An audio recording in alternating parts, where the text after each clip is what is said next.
اور کچھ میں نے ایسے کمزور لوگ بھی دیکھے. یہ اس طرح کی حرکتیں ہارے ہوئے لوگ کرتے ہیں. ہارے ہوئے لوگ جو اپنے آپ کو سمجھتے ہیں کہ میں کوئی بڑا آدمی ہوں. بڑا آدمی تو اپنے اخلاق سے ہوتا ہے, اپنے کردار سے ہوتا ہے, اپنی سخاوت سے ہوتا ہے, لوگوں سے پیار کرنے سے ہوتا ہے. باقی یہ کہ بیٹھ کے کہانی سنانا کہ میں بڑا کچھ کرتا ہوں, تو جو کچھ کرتا ہوتا ہے اسے سنانے کی کوئی ضرورت ہے. ایک اور بہت سارے لوگ آپ تعزیت کرنے جائیں نا والد کے انتقال کے بعد, تو ان بیچاروں کو بتانا پڑتا ہے کہ ابا جی میرے بغیر دوائی نہیں کھاتے تھے.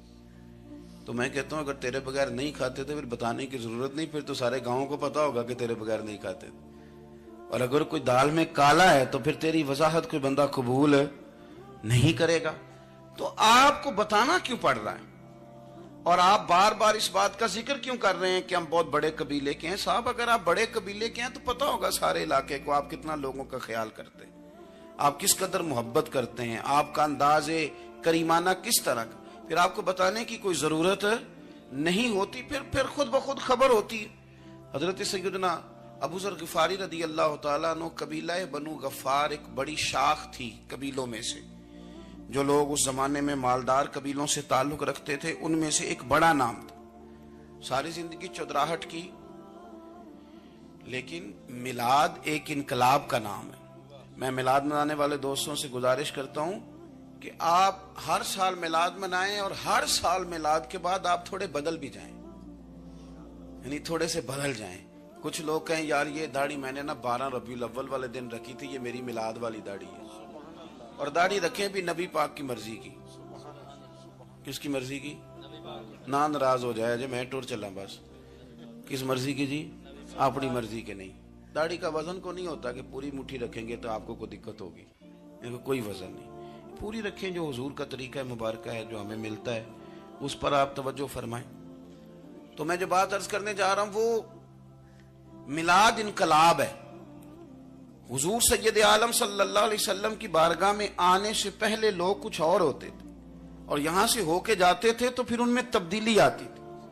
میں سارا دن کرامتیں سناؤں نا کسی کو اپنے پیر صاحب کی, اور اپنے گھر میں بھی کہ میرے حضرت بڑے, میرے استاد بڑے, لیکن بیوی کے ساتھ اگر میں ترش لہجے میں بات کروں گا تو وہ کہے گی یہ سکھاندے نے تینوں پیر صاحب. دوست کہیں گے یہ سکھاتے ہیں آپ.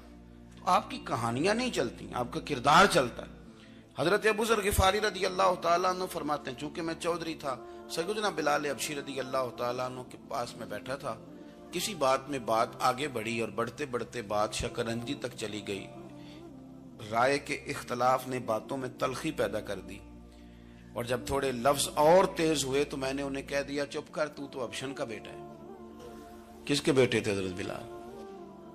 کہتے ہیں جب انہوں نے مجھے کہا تو میرا دل بڑا ٹوٹا, لیکن میں نے ارادہ کیا کہ میں نے حضور کی بارگاہ میں نہیں عرض کرنی. اب ہر بات کی ہم حضور کی بارگاہ میں شکایت کریں. لیکن میں جا کے مسجد میں بیٹھا, اور جب سرکار آئے نا, ارادہ نہیں تھا کہ عرض کروں گا, لیکن حضور کا چہرہ دیکھا تو دکھ میرا خود ہی تازہ ہو گیا. رونے کا بھی تو تب ہی مزہ آتا ہے نا کوئی اپنا ملے تو. فرماتے ہیں کہ میرے آنسو نا بغیر اختیار کے چھلک پڑے, اور میں کھل کے روئے, کھل کے. قربان جاؤں محبوب کے بھی حضور نے پاس نہیں بلایا, بلکہ نبی پاک اٹھ کے خود میرے پاس آئے اور مجھے کندھوں سے پکڑ کے سینے سے لگایا. اور جب میں کھل کے رو لیا تو حضور میرے آنسو پوچھنے لگے. کچھ شعر ایسے ہوتے ہیں جو کسی نے کہے ہوتے ہیں, اور کہنے والا جو ہوتا ہے وہ صاحب حال ہوتا ہے, تو اس میں کچھ خوبصورتی زیادہ ہی ہو جاتی ہے. ایک پنجابی کے شاعر ہمارے گجرات میں گزرے, بزرگ تھے, ان کا ایک شعر ہے, وہ کہتے ہیں ایک واری میری آنکھیاں چوں اونا نے اتھرو پونجے سن. ایک واری میری آنکھیاں چوں اونا نے اتھرو پونجے سن, ہن تے چسکا پہ گیا رونے دا. ایک واری میری آنکھیاں چوں اونا نے اتھرو پونجے سن, ہن تے چسکا پہ گیا رونے دا, تے ہر ویلے آہو زاری دا. تو میں روز رونے لگا ہوں, مزہ ہی بڑا آیا ہے جب سے محبوب نے چپ کرانا شروع کیا میرے عزیز. اور پھر حضرت بلال حبشی رضی اللہ تعالیٰ عنہ چونکہ حضور کے غلام تھے, اور انہیں پتا تھا کہ سرکار میری ناز برداری کرتے ہیں, حضور نے چپ کرایا. فرمایا کیوں روتے ہو؟ تو عرض کرنے لگے یا رسول اللہ صلی اللہ علیہ وسلم, اگر میں ابشن کا بیٹا ہوں تو میری تو غلطی کوئی نہیں نا, یہ تو تقسیم اللہ کی ہے نا. الذی خلقک فسواک فعدلک فی ای صورت ما شاء رکبک. جس طرح وہ چاہتا ہے، جس کو چاہتا ہے اس طرح کی اس کی صورت بنا دیتا ہے. تو مجھے ابشن کا بیٹا کہا جاتا ہے، میری غلطی کیا ہے؟ حضرت بلال نے بھی نہیں بتایا کس نے کہا. لیکن نبی پاک صلی اللہ علیہ وسلم نے کیا فرمایا؟ امام یوسف صالحی نے لکھا ہے، ذرا غور کرنا بات پر. تسلیاں لوگ اور رنگ میں بھی دیتے ہیں، پر یہ تسلی بڑی انوکھی ہے. حضور فرمانے لگے، بلال اگر تو ابشن کا بیٹا تو پریشان کیوں ہوتا ہے؟ کالے رنگ والی ماں کا بیٹا ہے تو پریشان کیوں ہوتا ہے اگر تیری والدہ کا رنگ کالا ہے تو؟ عرض کی حضور آپ کیا فرمانا چاہتے ہیں؟ تو سرکار فرمانے لگے، میں 2 ماؤں کا بیٹا ہوں. ایک جناب آمنہ جنہوں نے مجھے پیدا کیا، اور ایک حضرت ام ایمن جنہوں نے میری پرورش کی، مجھے بڑا کیا. حضور فرمانے لگے، میری ماں آمنہ کا رنگ گورا تھا اور میری ماں ام ایمن کا رنگ کالا ہے. تو فرمایا اگر تجھے کسی نے کالے رنگ والی ماں کا بیٹا کہا تو اسے کہہ دینا مدینے والی محبوب کے بھی تو ایک والدہ کا رنگ کالا ہے، تو کہہ دینا. حضرت بلال کہتے ہیں کہ وہ اس طرح کی تسلی تھی، طفل تسلیاں نہیں جس طرح کی ہمیں دی جاتی، وہ اس طرح کی خوبصورت تسلی تھی کہ اس کے بعد میرا دل ایسا ٹھنڈا ہوا، پھر کسی کا تانا نہیں رہا، پھر کسی کی